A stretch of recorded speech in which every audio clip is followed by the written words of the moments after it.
Welcome to another Jumpstart, and today we're going to be looking at the three dimensions of color and concentrating on one of those dimensions. The dimension that we're going to be concentrating on is called value.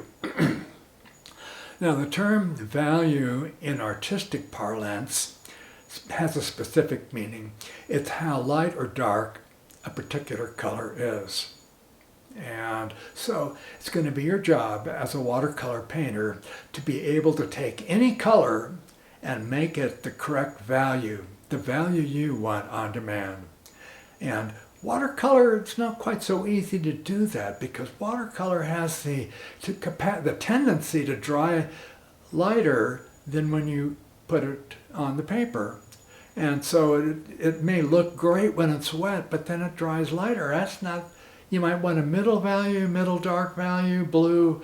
It'll end up looking light value. When I said the three dimensions of color, I basically refer to the three adjectives needed to fully describe a color. So that if someone gave me the three adjectives, I could pretty much tell exactly what color that is.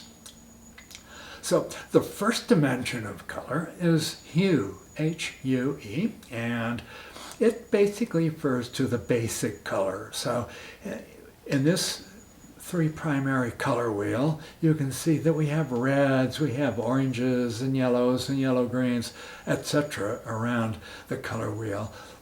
Those adjectives, those words describe the hue of the color itself. Now, a word about this particular color wheel. This is the three primary color wheel, and it's the most valuable color wheel that the artist can have because it really is excellent for describing and helping us with the way artist paints mix and blend. For instance, we can see that we can blend a red and a yellow, and we can get an orange. So the word primary refers to the colors that cannot be blended. They are the starting point for any color wheel. Those are red, yellow, and blue.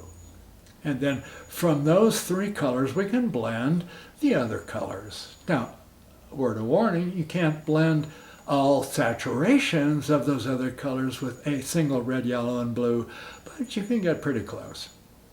Now, for the other dimensions of color, I'm going to refer to another color wheel, which you're probably not familiar with.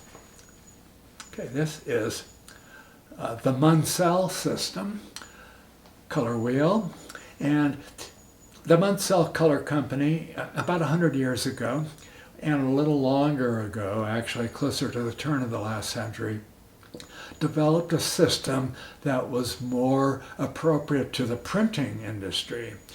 And they needed some way to actually numerically specify all the colors that are possible with printing inks.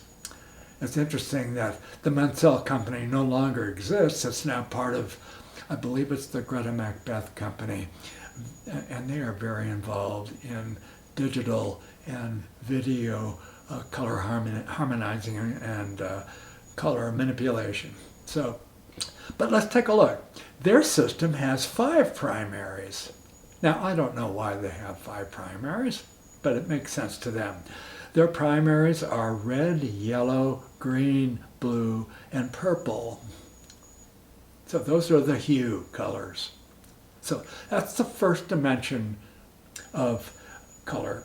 Now the second dimension, and for us in watercolor, perhaps the most problematic, is the word value. And I mentioned before that value refers to how light or dark something is. So here we have a value scale. And yes, we are going to be doing value scales today.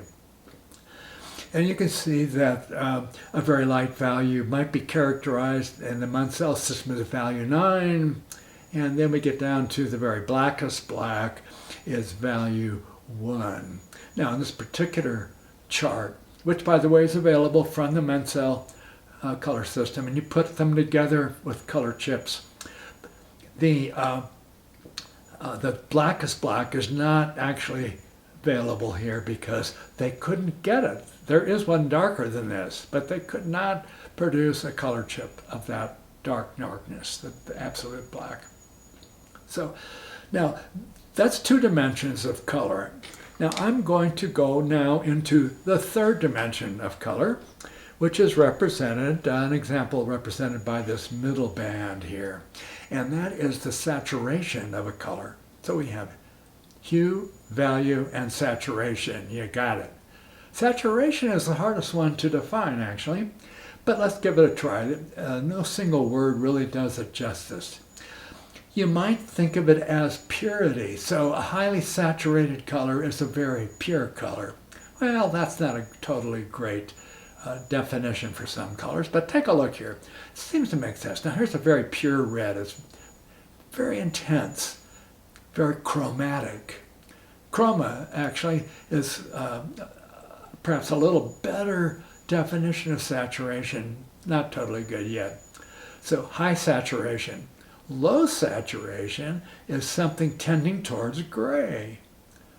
So here we have a middle value red, the same darkness, and high saturation, very low saturation. It's almost gray. So those are the 3 dimensions of color.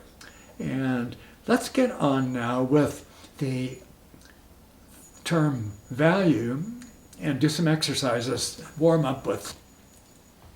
We're going to create a series of squares, value squares we'll call them, from dark to light with 4 different combinations of pigments. The first one is going to be Payne's Gray. I like Payne's Gray because it gets incredibly dark and it stays dark pretty well. It doesn't lighten up as much as some of the other more normal pigments. Unfortunately, it's a rather dull color and I don't use it a lot. The second color is going to be ultramarine blue. Excellent color. Burnt sienna. We've been using these all along in the first 3 jump starts. And finally, we're going to combine the 2 to create a very dark mix also. The squares, as you can see, we'll start with the very dark, intense color, and then we're going to moderate it to light, and it's very easy to do in watercolor. It's very quick. This is a very quick demonstration. You'll see we'll do all of this within about 5 minutes, and it gives you lots of chance to build more experiments that you might want to do yourself. Now, I laid this out in graphite to begin with, and you should spend some time laying out your paper. And think of it as a container for your various modulated tones of paint. Be creative. Okay, brush, 1-inch flat wash brush. This size is really good to get a nice flat wash that doesn't have a lot of strokes in it. We don't want a strokey look. We want a nice flat wash as much as we can in watercolor.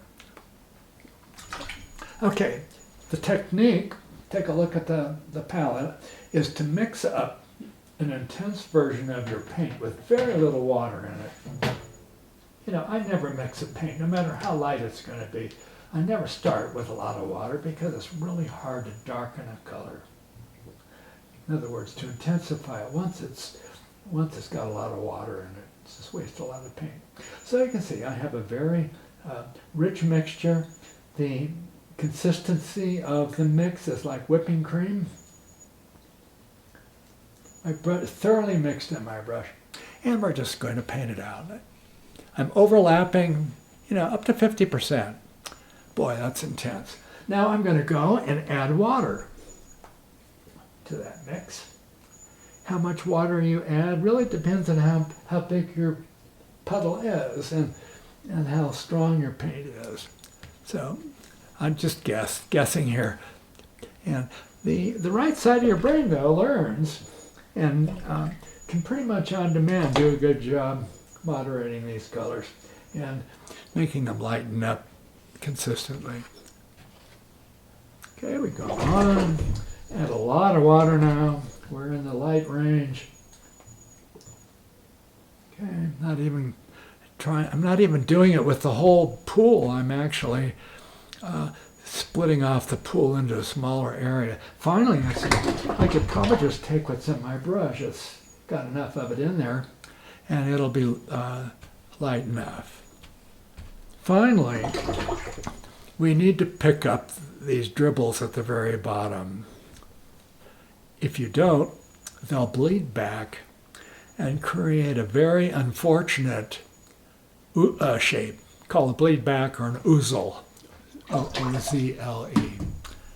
And as I look at it, that's not bad. Yeah, we'll see how it dries. Remember, the paint's going to dry lighter in this range particularly, right here.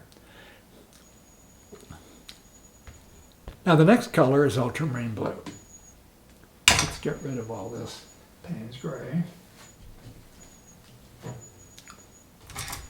And we're going to start and do it the same way. Now with ultramarine blue, it's a pretty dark color, but it's not going to be as dark as Payne's gray. So we're just going to start a little lighter, but do start as dark as you can get it. Okay, thoroughly mixed. Let's go ahead. Add water.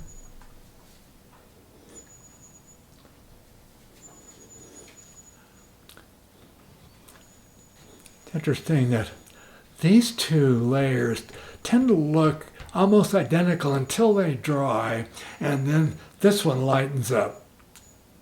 The second one down lightens up. So let's go ahead. We're in the third one down, so we're going to go ahead and do that. This is our middle value range, middle light.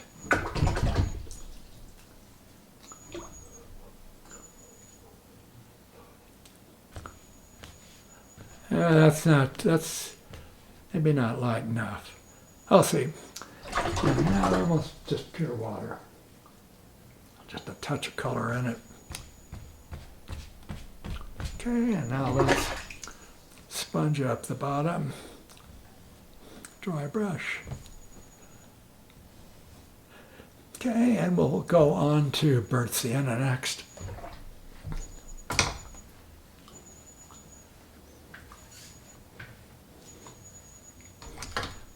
Burnt sienna is going to be even lighter at the beginning than the ultramarine blue, and certainly much lighter than Payne's gray. Just the nature of the beast. And if you do a value scale with the red or yellow, of course you won't be able to get very dark at all, but still worth doing. Okay, here's burnt sienna. Okay, add water. 2 dollops of water with that size.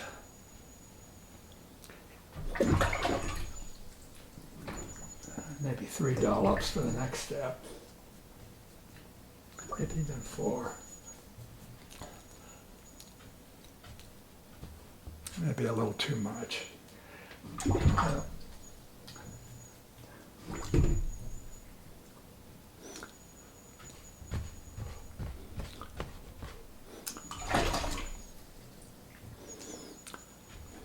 Okay. Probably my least successful. You can tell pretty much right away after a while that how successful you are on these. This one, you know, it's very a little change between here and here, but probably good. But this is too big a jump. This should have been much darker. But it's the nature of the beast. And let's go on to the combination of burnt sienna and ultramarine blue. So this combination is actually going to be almost as dark as the Payne's gray. So you don't really need to run out and buy Payne's gray to get a dark color or black or anything like that. Just use these two colors to give you that dark. And you'll get a much more colorful black. Get warm blacks, you'll get cool blacks on demand. So I'm mixing this as neutral as I can get it here. Not warm or cool. It's a little cool right now. This is when I wish I had someone to tell me. Warm it up, good. It's really hard to tell. So let's move on now, and you can see this is going to be pretty dark. There we go. I'm going to add water to it.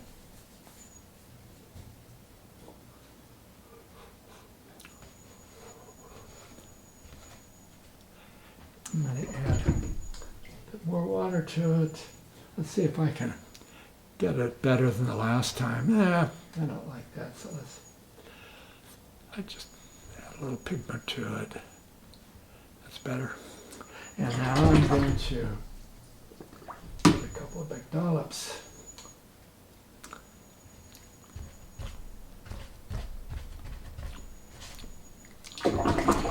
Finally, my lightest.